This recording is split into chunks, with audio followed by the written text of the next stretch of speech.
what you do, you start your CD player, your tape player, and you put the earphones here or set it in front of the speakers. You put the earphones around, or just on either side of it, yeah. Of that object, okay. Yeah.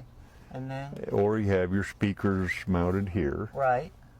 And that way, the energy field expands out to 65 miles, and we've actually measured that. So the sound from the speakers from the CD hits this object and then kind of ricochets out? Well, it just activates it, I guess is our best terminology. Okay. Our voices are activating it as we speak.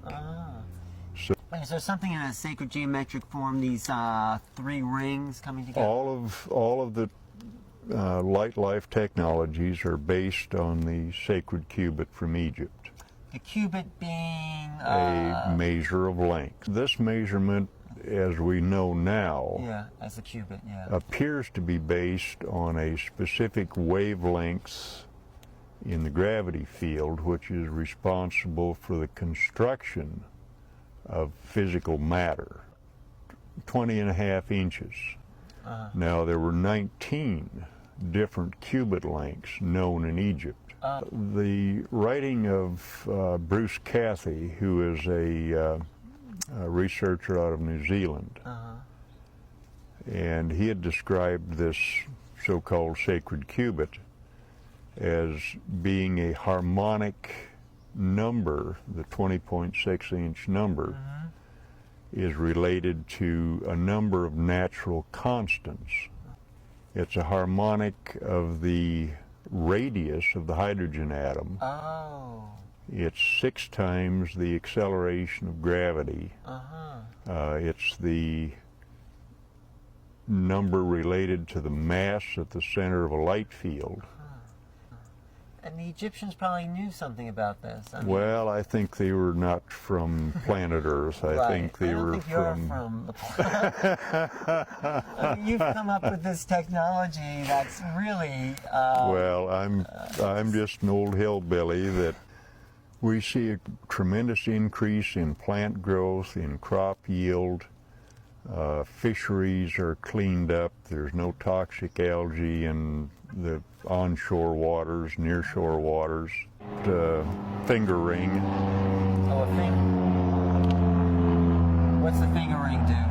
Well, this will alter the chief characteristics of an individual who desires change. Really? Still using the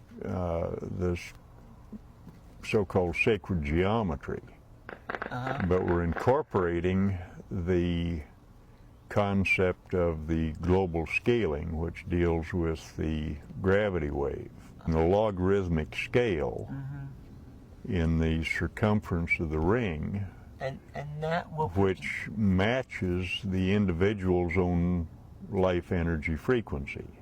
If we're able to fit the ring to the finger, hey, it fits me, fits perfectly. It actually does, yes. Yeah. So what will that do then? Well, you'll see a change in your emotional states. Yeah. In the very basic elements. Now, if we add silver to this, as I'm making some in silver, these are silver and copper, then silver has its own mystique.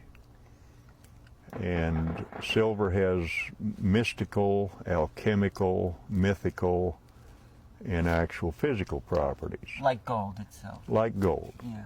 There's a lot of mystique and mythology around gold. Quality of gold as a material substance that it has to do with the absolute molecular frequency of the gold itself.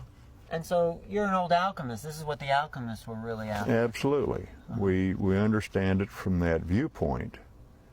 And what are we dealing with alchemy is spiritual change. Right. Raising the vibration. Right. And we can now, with a technology, actually make these changes in a predictable fashion. And what will be the predictable, you mean in what way? How do you... Well, a positive change, and let's just leave it in those terms. Within the psyche of the individual. Within the psyche, possibly within the physical reality of the body. due to the qualities of copper, silver, and gold. And a person desiring change would wear it on a finger, which is related to that aspect of character they wish to change. Which goes back to the old palmistry about Goes which back to finger palmistry, is- exactly. Yeah. You know, that's quite a science. It's all a science, and Yeah.